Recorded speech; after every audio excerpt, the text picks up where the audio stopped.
Buenas tardes, doctora. Por favor, me confirman si es que pueden ver la pantalla.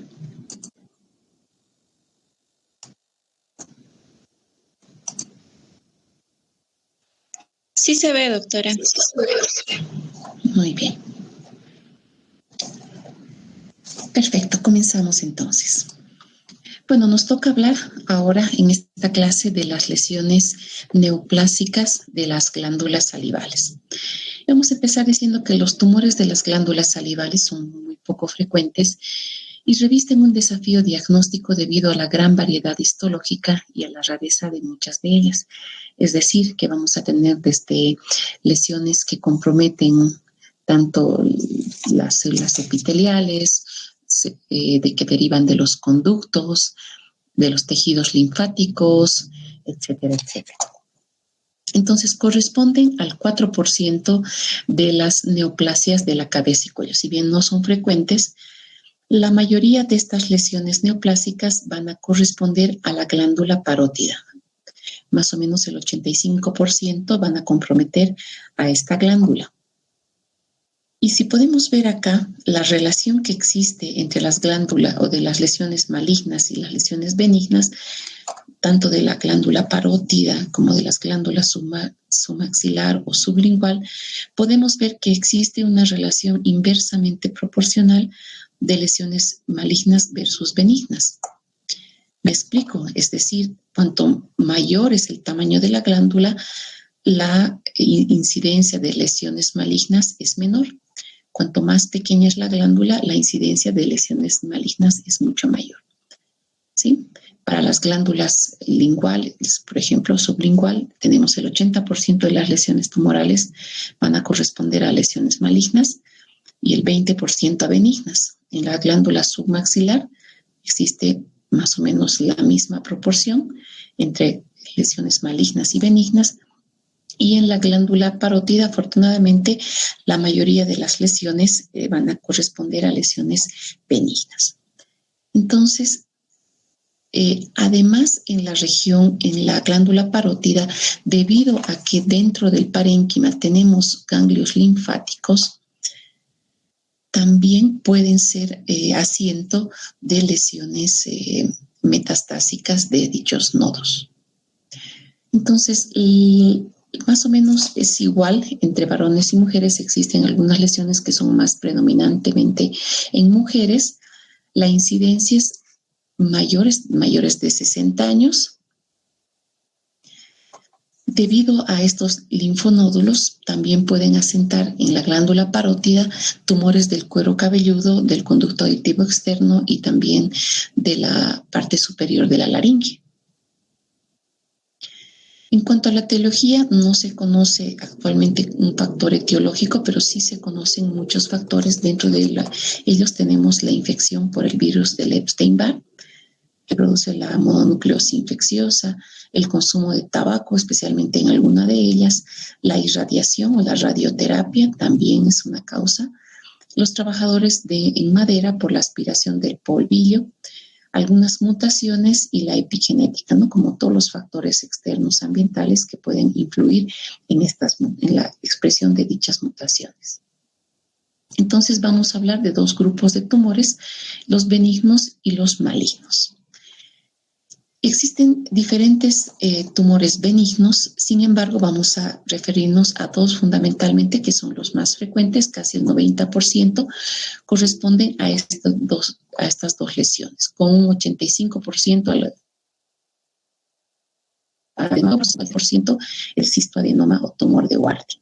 Dentro de las lesiones malignas tenemos una amplia gama y se dividen en dos grupos fundamentalmente, aquellos que son de bajo grado y los de alto grado. Y vamos a referirnos a dos lesiones fundamentalmente que van a ser el carcinoma epidermoide del alto grado y de bajo grado y de alto grado al carcinoma adenoideo quístico, dentro de las dos lesiones más frecuentes de las glándulas malignas de las glándulas salivales. Entonces, para hacer el estudio de estas lesiones tenemos que tomar en cuenta dos aspectos. o varios aspectos en realidad que nos van a orientar a lesiones benignas y otros aspectos que nos van a orientar dentro de la clínica hacia la presencia de lesiones malignas. Dentro de las características que nos pueden indicar que se trata de una lesión benigna son que sean únicos o unilaterales, que tengan un crecimiento lento, que sean lesiones que son asintomáticas generalmente, que son móviles a la palpación, que tienen una consistencia elástica, que no se puede evidenciar, ya sea tomográficamente o clínicamente, una infiltración de las estructuras anatómicas vecinas, que no presentan adenopatía, es decir, agrandamiento de ganglios que se encuentran alrededor de la lesión, y generalmente pueden ser lesiones que, si bien pueden tener un gran tamaño, no van a afectar ni el nervio facial, tampoco la piel circundante. Las características de las lesiones malignas son fundamentalmente la dureza, pueden ser lesiones duras o pétreas incluso, tienen un crecimiento rápido, tienen la característica de que invaden las estructuras vecinas, con una infiltración a los tejidos vecinos, fundamentalmente a la piel, y también puede haber una invasión hacia los nervios. No son encapsulados, generalmente son infiltrantes, presentan ulceraciones a nivel de la piel, pueden ya ir acompañados al momento del diagnóstico por adenopatías cervicales metastásicas, y esto es importante, que presentan dolor espontáneo y también ya puede existir una afectación del nervio facial con una parálisis facial, o también puede haber una anestesia o paresia del nervio lingual. Habíamos visto la relación en la parte profunda, en la celda submaxilar, la ubicación del nervio lingual. Entonces, las lesiones malignas de la glándula submaxilar pueden afectar a este nervio. Entonces, vamos a comenzar hablando del adenoma pleomorfo. Entonces, dentro de los tumores benignos vamos a ver dos fundamentalmente: el adenoma quístico y el tumor de Warthin. ¿Ya? El adenoma pleomorfo y el tumor de Warthin. Entonces, tenemos el adenoma pleomorfo como una lesión benigna. Su afectación mayor es el lóbulo superficial de la glándula parótida, ¿sí? Se encuentra con mayor frecuencia en el lóbulo superficial de la glándula parótida. Generalmente afecta solamente a un lado, son unilaterales, y su característica, a pesar de que pueden tener tamaños grandes, es bastante móvil y no presentan una alteración, como podemos ver acá, del nervio facial.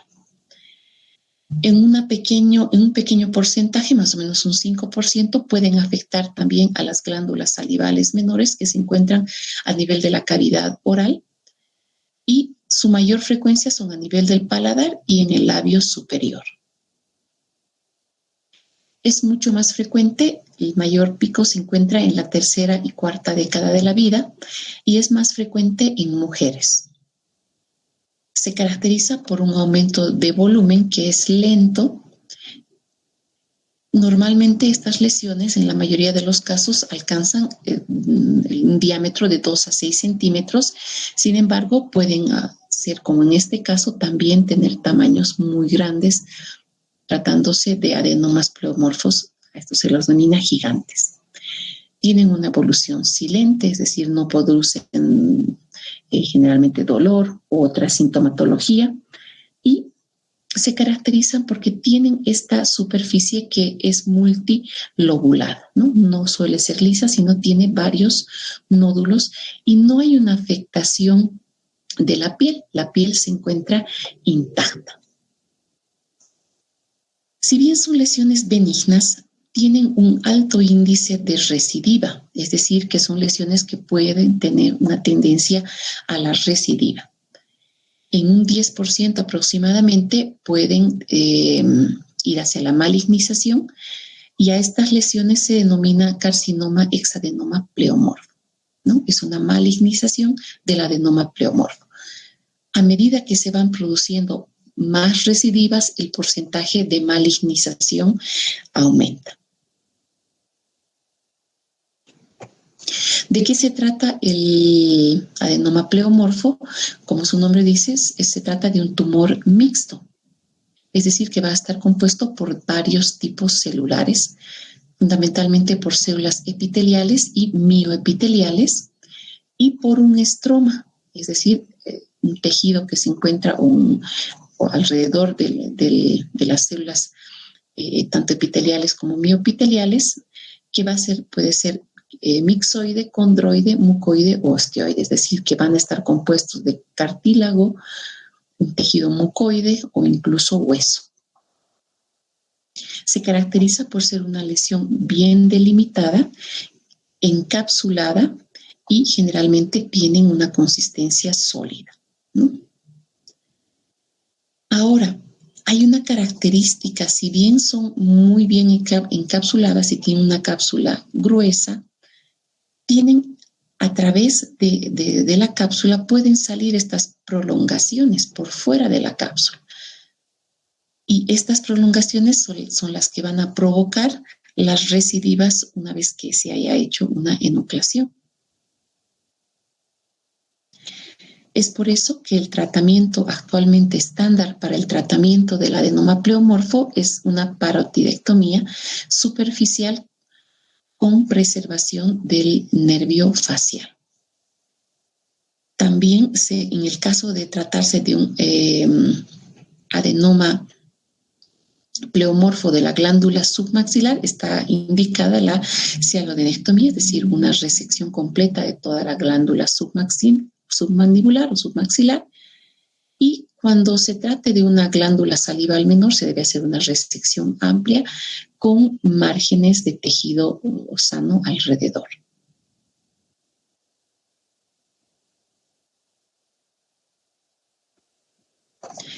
La otra lesión benigna de las glándulas salivales es el cistoadenolinfoma o tumor de Warthin. ¿Sí? Este se manifiesta más o menos en un 5 al 7% y con mayor frecuencia va a afectar a la cola de la parótida del lóbulo superficial, ¿no? La cola de la parótida del lóbulo superficial de la glándula. Generalmente es multicéntrico, es decir, que puede afectar diferentes partes de la glándula o incluso puede ser bilateral. Está relacionada con el consumo de tabaco. Es más frecuente en las mujeres entre la sexta y la séptima década de vida.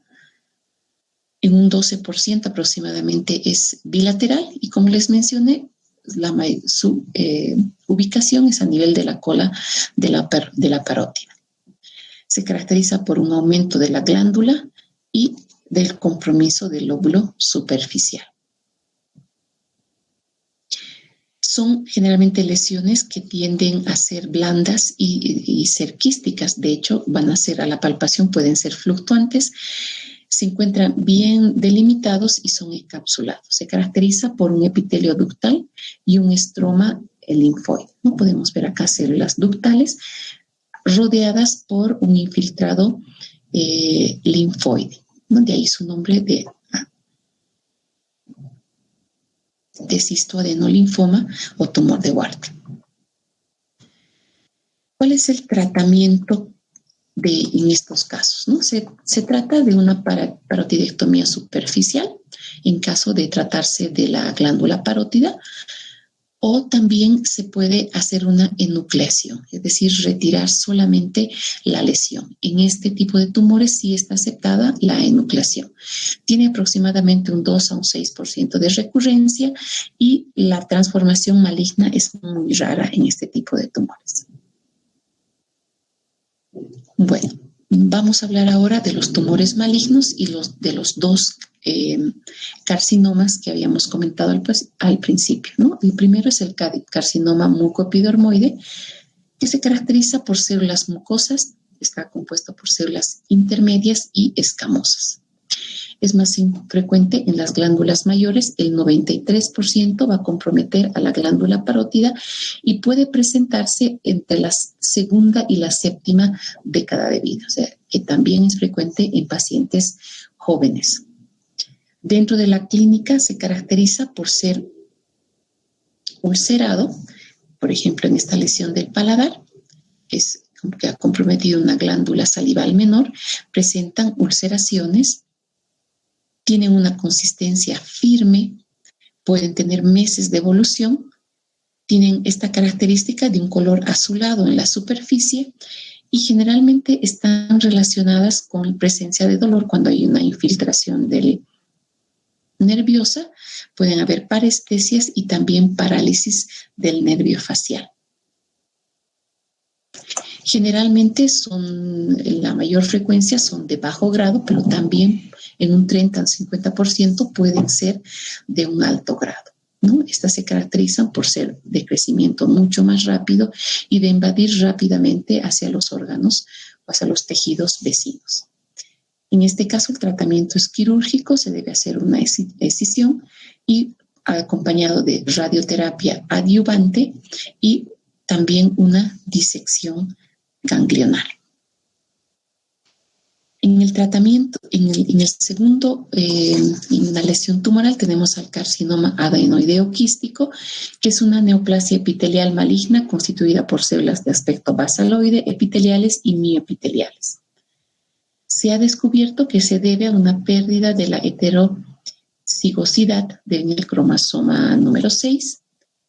En cuanto a la incidencia, tenemos que corresponde al 10% de las neoplasias malignas de las glándulas salivales, en un 40 o un 50% de las neoplasias de las glándulas menores. Afectación igual puede ser desde la segunda a la quinta década de vida, se presenta también en personas jóvenes y la relación entre mujeres y varones es de 4 a 1. Se caracterizan por un aumento de volumen que puede ser rápido, tienden a hacer lesiones rápidamente ulceradas, tienen un crecimiento lento, que tienen de principio dolor porque tienen una troficidad, un trofismo hacia las terminaciones nerviosas y pueden tener rápidamente una parálisis del nervio facial. Dentro de la histopatología se caracterizan, como habíamos dicho, por células ductales, mioepiteliales y tienen unos núcleos hipercromáticos. Tienen 3 patrones histológicos, tubular, cribiforme y sólido, y tienen la característica de una invasión perineural que se va a traducir con dolor desde el inicio del cuadro. El tratamiento igual es tratamiento quirúrgico, una radioterapia posteriormente del tratamiento quirúrgico y el pronóstico generalmente tienen metástasis a distancia un 35% y la sobrevida a 5 años aproximadamente es del 77%, a los 10 años el 60% y a los 20 años un 20%. Entonces la ecografía es muy útil para hacer el diagnóstico de estas lesiones, tanto benignas como malignas, ya que nos permite ver si se trata de una lesión que compromete el parénquima glandular o compromete tanto el lóbulo superficial o el profundo y nos permite ver las características del tumor. Por ejemplo, en este caso es un tumor de Warthin, que se ven estas prolongaciones que son características de este tipo de tumores y son generalmente lesiones quísticas. Ese es un adenoma pleomorfo, como vemos, es sólido y multilobulado. También nos permite ver adenopatías regionales, como en este caso un aumento de este ganglio linfático que se encuentra en forma regional. La tomografía es otro estudio muy útil para el diagnóstico. Nos permite fundamentalmente ver si hay tumores que están comprometiendo el lóbulo profundo y el espacio parafaríngeo, como en este caso es una lesión de la glándula parótida, un carcinoma mucoepidermoide que ha comprometido, que está retrayendo, empujando todo lo que es la región lateral de la faringe. En este caso, igual, se trata de una lesión que está comprometiendo el lóbulo profundo de la glándula parótida. Bueno, este es un caso clínico de un paciente varón de 72 años que tiene antecedente del consumo de tabaco por muchos años y consulta por una tumoración asintomática de aproximadamente 1 año de evolución, ubicada por debajo del pabellón auricular derecho y que ha tenido un crecimiento lento. Al examen físico es un aumento de volumen de la región parotidia derecha. Se palpa un nódulo único de aproximadamente 8 centímetros, móvil de consistencia elástica que no se palpan adenomegalias. Esta es una ecografía de la lesión donde vamos a poder observar áreas hipoecoicas que corresponden a áreas quísticas y también vamos a ver áreas sólidas. Esta es la tomografía donde se observa que hay un compromiso del lóbulo superficial de la glándula parótida. Es una lesión circunscrita sin infiltración hacia los órganos vecinos. ¿Cuál sería el diagnóstico en este caso? ¿Alguien puede decirme?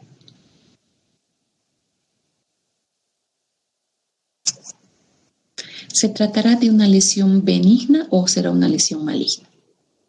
Por las características clínicas. Benigna. Benigna, ¿no? Es una lesión más probablemente benigna, ¿sí? Y al tratarse de una lesión circunscrita, una lesión quística, lo más probable, y con el antecedente del consumo de tabaco, podemos pensar en qué tipo de lesión.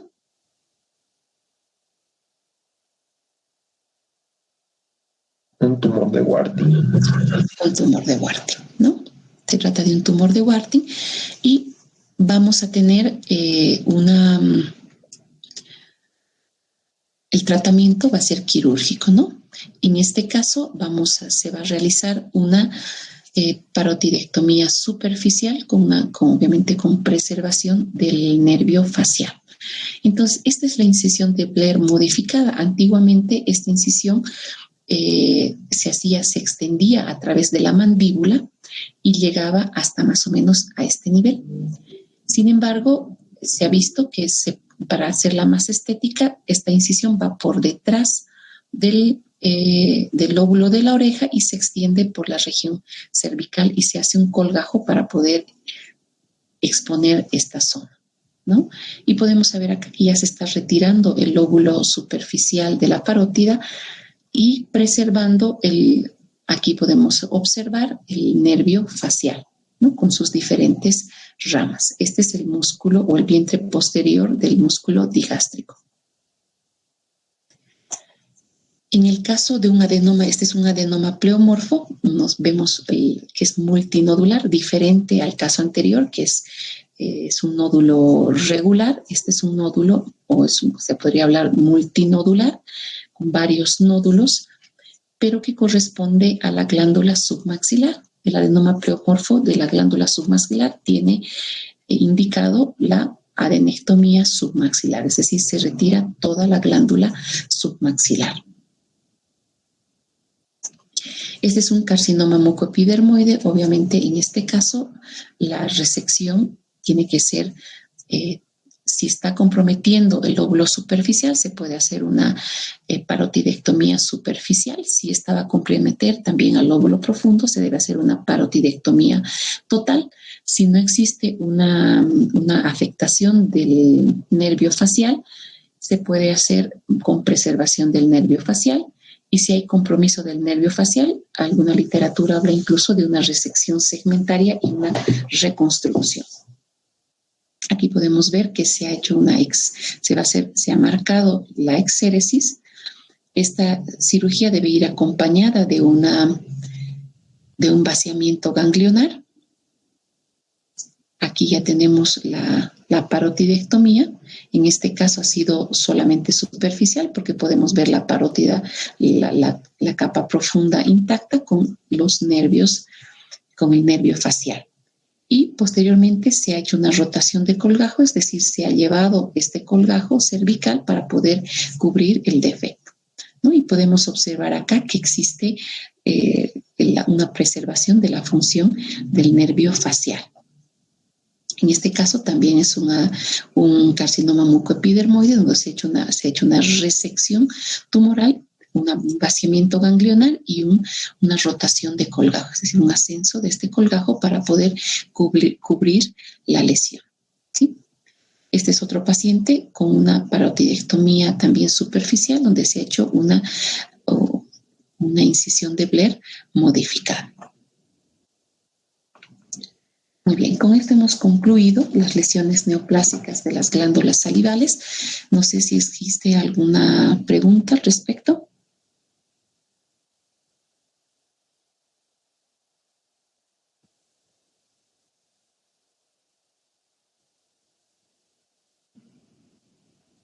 Muy bien, si no existen preguntas, entonces mañana estaríamos concluyendo con las clases de la región cervical y vamos a ver lesiones quísticas de la región cervical. Y vamos a ver también lesiones vasculares como el paraganglioma.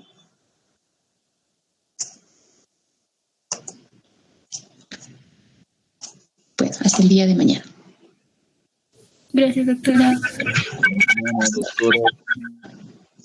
Hasta mañana.